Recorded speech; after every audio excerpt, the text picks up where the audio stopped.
Elephant and Hare. Elephant and Hare were the best of friends, but they grew tired of always hunting for food. One day, they decided to try something new. They became farmers. Together, they cleared a large field and planted pumpkins. They worked equally hard, and soon their field was full of big, beautiful pumpkins. However, because Elephant was so much bigger, he ate far more pumpkins than Hare, even though they both worked the same. Hare often joked about Elephant's huge appetite and said he wished he could eat as much so that he could grow as big. Hare meant no harm, but deep down, Elephant felt a little guilty. It didn't seem fair that he ate more just because of his size. To ease his guilt, Elephant started eating less when he was with Hare. When Hare noticed this and asked why, Elephant said he wanted to lose some weight because he was too heavy to carry around. But instead of slimming down, Elephant grew even bigger. What Hare didn't know was that Elephant was sneaking out at night to steal pumpkins and satisfy his big belly. Hare grew suspicious as their pumpkin supply quickly shrank, even though they were eating less during the day. One day, he bravely asked, "Why are our pumpkins disappearing? Could someone be stealing them?" Elephant, pretending to be just as confused, replied, "That's strange. We're always together, so it can't be either of us." But Hare couldn't ignore how much bigger Elephant was getting. So one night, Hare told Elephant he was going to visit his grandfather. Elephant was thrilled. He thought this would be his chance to steal more pumpkins without being caught. But instead of leaving, Hare hid in the pumpkin field. That night, Elephant sneaked into the field, grabbed 2 pumpkins, and thought to himself, "Tomorrow, I'll eat the last big pumpkin. If Hare says anything, I'll deal with him." Early the next morning, Hare went to the field, cut open the top of the last pumpkin, and made a small hole big enough for him to fit inside. He carefully replaced the top and hid inside the pumpkin. At midnight, Elephant returned, eager to eat the last pumpkin. Seeing it untouched, he was overjoyed. But just as he was about to eat, he heard voices in the distance and, worried about getting caught, he quickly swallowed the pumpkin whole, without even chewing. After running a good distance to avoid being seen, Elephant stopped to catch his breath. Suddenly, he heard a voice from inside him. "So, you're the one who's been stealing the pumpkins?" Startled, Elephant thought he was imagining things. But when the voice repeated, "You stole the pumpkins, didn't you?" Elephant panicked and ran even faster, terrified. The voice continued, "You thought you were clever, stealing from your friend who worked just as hard as you. How do you feel now, you foolish thief?" Elephant was so frightened that he kept running, unable to stop. He ran and ran until he was exhausted and collapsed, never to get up again. Hare then climbed out of Elephant's belly, looked around, and realized he was in a strange, faraway land. The end. What do you think is the main lesson or moral of this story?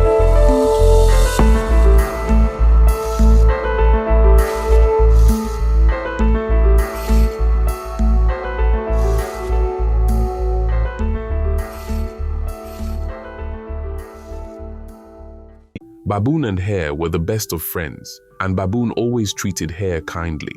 But Hare, mischievous as ever, loved playing tricks on Baboon and teasing him, often throwing dust into his eyes just for fun. One day, Hare decided to throw a special party, inviting Baboon and all the other animals. Baboon, being polite, accepted the invitation with excitement. The night before the party, Hare burned the area around his yard, but didn't tell anyone. The other animals arrived and waited, eager for the celebration. On the day of the party, Baboon came along with his wife and a troop of baboons, ready to join the fun. When they arrived at Hare's home, Hare greeted them warmly, saying, "Welcome, friend, welcome, clan.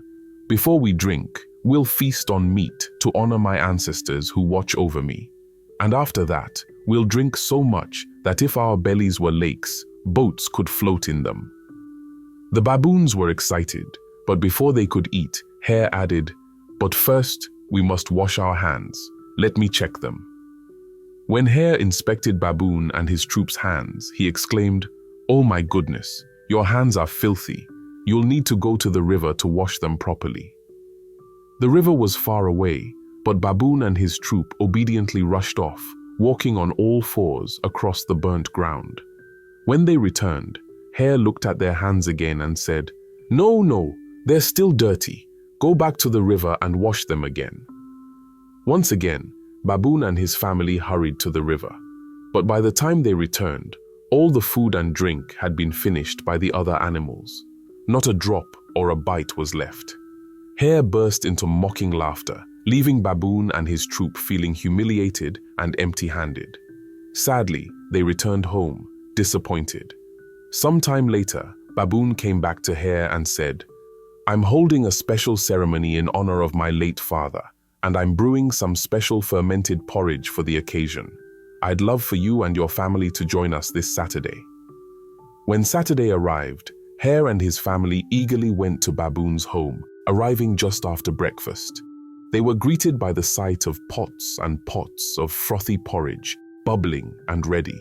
Hare couldn't wait to drink his fill.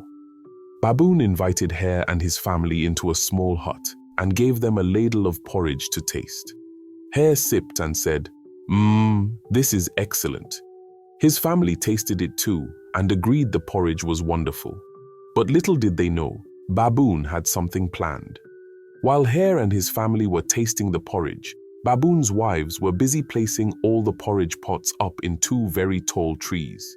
Once everything was ready, Baboon turned to Hare and said, "My dear friend, the great diviner has told me that my father's spirit wants us to drink the porridge in the trees, since that's where he used to live. So, let's all climb up and enjoy ourselves." All the baboons quickly climbed up the trees to start drinking, but Hare and his family were stuck on the ground, unable to follow. They watched helplessly as the baboons high above drank to their heart's content. Some baboons, already tipsy from the fermented porridge, started doing flips and spilling the leftover dregs from the pots onto Hare's head. The baboons laughed and danced in the trees. One female baboon, very tipsy, accidentally fell right onto Hare's mother-in-law. Then, as if things couldn't get worse, a male baboon slipped and tumbled down, landing right on Hare's head. Hare and his family, feeling embarrassed and angry, left the party with sore necks and empty bellies. As they walked away, Baboon called down with a laugh, "Serves you right, Hare." And so, the rivalry between Hare and Baboon grew even stronger, a tale of pranks, revenge, and a friendship tested by trickery. Remember, sometimes a little kindness goes further than any prank. And, as Hare learned the hard way, what goes around comes around. The end. What is the moral of the story for you? Write it down in the comments. Please like this video, share, and subscribe to our channel for more. In the heart of the African bush, Hyena had a dream that was both daring and unusual. She wanted to be a stand-up comedian. But not just any ordinary comedian, but an internationally recognized one. For most animals, Hyena was known as the bush's garbage collector, scavenging leftovers left behind by the lions and cleaning up what others left. But her pups knew a different side to her. Hyena had a knack for jokes. She had a warm laugh that started low and rumbled up, erupting in fits that her pups adored. They'd sit in a circle, listening to her exaggerated tales of bush life, laughing and rolling in the dust. In those moments, Hyena felt like the funniest animal alive. But when she tried her act outside her den, things didn't go as well. On her first night performing on the escarpment, a small comedy spot nestled among the thorny bushes, Hyena stepped up to perform. Nervous but hopeful, she started her set. So, a buffalo, a zebra, and a wildebeest walk into a watering hole, right? They see me, and the zebra says, "You are here to eat us, Hyena." And I'm like, "Only if you're paying." She cackled, but the bush was silent. From the back, Lion roared, "Stick to cleaning up scraps, Hyena. Leave the jokes to real predators." His pride laughed, and Hyena's ears fell. That night, she left with her tail low, her confidence dashed. Hyena pondered to herself, how do you make a mark with laughter in a place where humor is as common as breathing? a currency of survival. Here in the African bush, no one can afford to be too serious. Life demands resilience, but leaves room for a grin, for a bit of lightheartedness, even on the harshest days. She let her gaze drift to the dung beetle, tirelessly rolling a ball of dung far larger than itself, its focus almost theatrical in its absurdity. Then to the warthog, shuffling along on bended knees, wiry tail held high, a little figure of defiant silliness in an unforgiving land. The warthog may not be majestic, but it endures, more than most. Could it be the prayers it makes on its knees? Lost in her thoughts, Hyena hesitated, a rare softness in her expression. I wonder, she mused, what the rest of the creatures think of me and my beauty. I better be careful not to look too long or deeply into the eyes of other creatures, lest I steal hearts with my looks. Back at her den, her pups were waiting, eyes wide. Mom, did they laugh at your jokes? They asked, hopeful. Hyena sighed. Not quite. Maybe. I'm just not funny enough. Her youngest pup nuzzled her paw. We think you're the funniest in the bush, Mom. How about you tell us some jokes right now? Hyena smiled. The pups knew exactly how to lift her spirits. She told joke after joke, her heart filling with every giggle. So, what's a hyena's favorite meal? Anything, as long as it's free, she laughed. Her pups laughed so hard they rolled over one another, playfully yipping and pawing. I have one last one, she said. Dung Beetle walks into a bar and says, "Is this stool taken?" From then on, her pups decided to support her no matter what. Each night, they attended her shows, laughing the loudest and cheering the hardest. Gradually, the other animals started to take notice. One evening, as Hyena told a joke, a zebra laughed. Then, a couple of antelopes joined in. Hyena's humor wasn't like Lion's bravado-filled jabs. It was warm and self-deprecating, finding joy in her role that others looked down on. Her pups howled with pride as their mother made even the stoic rhinos chuckle. Then, one night, Lion showed up, prowling with a scornful look. Hyena gulped, but held her ground, starting her set as usual. You know, everyone's afraid of Lion, but me? Nah, I'm his personal assistant, she winked. It's true, I'm on cleanup duty. The crowd roared with laughter, Lion included, though he didn't want to show it. Seeing his reaction, Hyena continued. Lion thinks I'm his rival, but really, I'm just his #1 fan. Who else would pick up after him all day? Her pups laughed the loudest, and Lion's glare softened, realizing maybe there was no rivalry after all. In fact, Hyena was keeping the bush clean, doing what no one else would. In that moment, Hyena realized she wasn't just a scavenger or a comedian.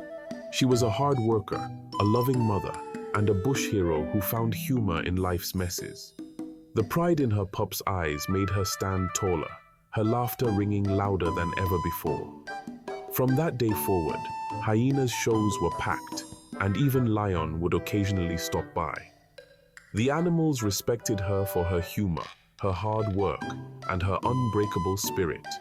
She had turned her self-doubt into laughter, and, in doing so, found not only her confidence, but a loyal audience that loved her for exactly who she was.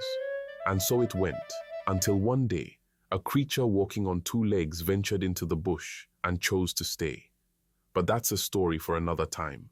The end. Have you ever wondered to what extent you can control your emotions? And what would happen if you don't? Do you know what your breaking point is and how to avoid getting there? Learning to keep calm in tough situations can make all the difference. Imagine how much better life could be. Less stress, fewer regrets, and more chances to make thoughtful choices that lift you up rather than pull you down. But not everyone gets this right. And sometimes, losing your temper can lead to consequences you'll wish you could take back. Let me tell you a story that shows us exactly what can happen when we lose control of our emotions. Once upon a time, there was a land ravaged by drought and a terrible invasion of locusts. The rivers had dried up, plants were brittle and lifeless, and the air was thick with dust. Everyone in the land was desperate to find food and water. In the distance, beyond the Zambezi River, there was a land with plenty of water and food. So, the animals set off on an exodus to reach this safe haven. But one animal, Tortoise, couldn't keep up. He was too slow, left behind while all the others hurried to safety. One day, two eagles returned to check on the land and saw Tortoise struggling along. Out of compassion, they offered him a ride across the river. "We'll hold each end of a stick," one eagle suggested. "You bite onto the middle, but remember, don't open your mouth. If you do, you'll lose your grip and fall." Grateful, Tortoise agreed, and they took off. Soon, they were soaring high over hills, forests, and villages below. As they passed over a village, some children noticed the strange sight of Tortoise in midair and began to tease him. "Hey, look at Mr. Tortoise, flying for the first time. Isn't he funny?" Tortoise's temper started to boil. He didn't like being laughed at, and his pride took over. Forgetting the eagle's advice, he opened his mouth to yell back at the children. "Why, you loud-mouthed little—" He fell straight to the ground, his shell cracking on impact. The eagles, tired from the journey, decided he was on his own. They flew off, leaving Tortoise with only his bruised pride and a painful lesson. The moral of this story: when we lose our temper, we lose control, and often we lose much more than we realize. Tortoise's anger and pride cost him the help he desperately needed, and it left scars he'd carry forever. So, next time you feel anger rising, take a breath. Think about the outcome you want before you act. Keeping your cool won't just keep you grounded. It can prevent you from making mistakes that will weigh you down. Life's full of challenges, but with patience and self-control, we can soar past them, just like Tortoise could have, if only he'd held on tight. Thanks for watching, and remember, sometimes the strongest response is simply holding your peace. Have you ever noticed how some people excel, regardless of their age, how they look or seem on the outside? It just goes to show that real strength isn't about size or power. It's about patience, strategy, and inner resilience. Rather than being caught up in envy, there's always something to learn. In today's story, we'll explore how an unexpected hero rose to the challenge, while envy became the downfall of another. Don't forget to like, share, comment, and subscribe. Your support means everything. Thank you. Once upon a time, in a land struck by drought, a group of animals faced a tough decision. They were running out of food and water, and survival was starting to feel impossible. That's when Hare, a small, quick-witted but tricky character, claimed to know a forest with an endless supply of food and fresh water. Desperate, the animals decided to trust Hare and follow him on a long journey to this promised paradise. But when they finally arrived, the land was barren. Furious, they confronted Hare, only to be met with his sly laughter. "Serves you right," he taunted. "You really trusted me? That's what happens when you believe the small ones. I tricked you to see just how clever you were, and now you know the truth." Enraged, the animals chased Hare, but he was too fast and managed to escape. Refusing to give up, the animals pulled together and dug a well, working tirelessly until they finally struck cool, clear water. This newfound well became their lifeline. They decided that someone had to guard it at all times, just in case Hare tried to steal the water. Impala, known as the smartest of the bunch, took the first shift, confident he wouldn't fall for Hare's tricks. Soon enough, Hare showed up, pretending to be friendly and offering Impala a taste of sweet honey. Impala couldn't resist, and soon he was hooked. Hare convinced him to let his legs be tied, claiming it would help him enjoy the honey without running off by accident. With Impala's legs bound, Hare slipped by, filled his gourd with water, and left the well-keeper helpless. When the other animals returned, they were shocked to find their smartest guard tied up. Furious, Lion took over the watch, swearing he wouldn't fall for Hare's games. But Hare knew exactly what to do. He tempted Lion with the same honey, talked him into being tied up, and before long, Lion found himself just as stuck as Impala. The animals were bewildered. Who could outsmart Hare? That's when the smallest, most underestimated of all, the Tortoise, stepped forward. The others doubted him, but Tortoise was determined. This time, instead of standing guard, Tortoise hid deep inside the well. When Hare arrived, thinking he'd finally outwitted everyone, he began his routine. Just as he relaxed into his bath, a strong grip clamped down on his leg. It was Tortoise, holding tight and refusing to let go. When the animals returned, Hare was finally captured, and Lion planned to make him his next meal. But Hare, thinking fast, convinced Lion to lock him in a nearby hut with plenty of food, promising that he'd grow bigger and juicier for the feast. While the animals went about their day, Hyena, who had been watching with jealousy, sneaked into the hut to get a taste of the food for himself. Hare tricked him, locked the door behind him, and ran away free once more. When the animals returned, they found Hyena, mistakenly assuming he was the plump, well-fed Hare they'd been waiting for. Lion took his meal, but the real Hare was long gone. The end. The story leaves us with a powerful reminder. Just because someone seems small or unassuming doesn't mean they can't turn the tables. In the face of challenges, it's not always strength or size that gets you through. It's creativity, resilience, and the willingness to try again. And sometimes, just like Tortoise, the quietest approach leads to the strongest results. And envy, well, it will get one locked up.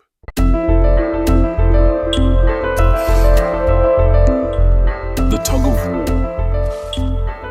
On a bright sunny day, Hare was taking a leisurely stroll through the woods when he came across Elephant. "Good afternoon, Mr. Elephant." Hare greeted him cheerfully. "Good afternoon, Hare. How are you today?" replied Elephant, standing tall with an air of self-importance. "I'm just fine, as usual. But today, I want to show you something," Hare said, his voice full of confidence. "Even though I'm small, I'm actually more powerful than you." Elephant burst out laughing. "You must be dreaming, little Hare. What nonsense are you saying?" But Hare, staying calm, replied, "I'm not joking. I want to prove it to you by challenging you to a tug-of-war." Elephant chuckled even harder. "This is the craziest thing I've ever heard, but if you're serious, well, then you must have lost your mind." "Tomorrow, I'll show you the truth," Hare said with a grin, and off he went. Hare hurried to a nearby river, where he found Hippopotamus swimming lazily. "Good afternoon, Mr. Hippo," Hare called out. "Good afternoon, little Hare," Hippo replied. "What brings you here?" "I want to prove to you that, despite my size, I'm stronger than you are," Hare announced. Hippopotamus blinked in surprise. "By the spirit of my ancestors, this is madness. You must be joking." "No joke," Hare replied, just as confidently as before. "Tomorrow, I'll show you." Hare then scurried away, leaving Hippopotamus utterly bewildered. That night, Hare made a long, strong rope from tree bark. The next day, he returned to Elephant and said, "Mr. Elephant, I'm ready for our tug-of-war. Let me tie this rope to your right leg." "Go ahead," Elephant said, amused, and not taking Hare seriously. Hare tied the rope around Elephant's leg and said, "Wait until I reach the other side of the woods, and when I shake the rope, we'll begin pulling." Hare then rushed through the trees to the river, where Hippopotamus was waiting. "Mr. Hippo," Hare said, "it's time. Let me tie the rope to your right leg for our tug-of-war." "Are you still serious about this?" Hippopotamus asked, laughing. "All right, let's see what happens." Hare tied the rope around Hippo's leg, then hurried to a spot in the middle, between the two mighty animals. Once there, Hare gave the rope a strong shake. Without knowing it, Elephant and Hippopotamus began pulling each other with all their strength, thinking they were tugging against Hare. Both of them refused to give up, and the two enormous animals pulled and tugged all day long, each believing they were in a contest with the tiny Hare. Meanwhile, Hare watched from the middle, grinning at the sight. He found the whole thing very amusing. Finally, As the sun began to set, Hare decided the joke had gone on long enough. He cut the rope in two, and both elephant and hippopotamus collapsed, utterly exhausted and panting heavily. Hare ran over to Elephant, who was lying flat on the ground. "Well, haven't I proved my point?" Hare asked with a cheeky smile. Elephant, still out of breath, replied, "You're incredible, Hare. I have to admit, I'm ashamed of myself for underestimating you." Next, Hare rushed to the river, where Hippopotamus was lying in the water, too tired to move. "How about you, Mr. Hippo? Any thoughts?" Hare asked with a grin. Hippopotamus sighed and replied, "Hats off to you, Hare. You've made a fool out of me. I'll never show my face above the water again." With that, Hippo sank below the surface, embarrassed by his defeat. Elephant and Hippopotamus finally run into each other the next day, both nursing sore muscles from their exhausting tug-of-war. They exchange awkward greetings, each thinking the other knows nothing of their ordeal. But when Hare walks by with a mischievous grin, they both suspect that he had something to do with their mysterious defeat. Determined to save face, Elephant and Hippopotamus agree to keep the whole thing a secret. Neither wants to admit they were outwitted by Hare.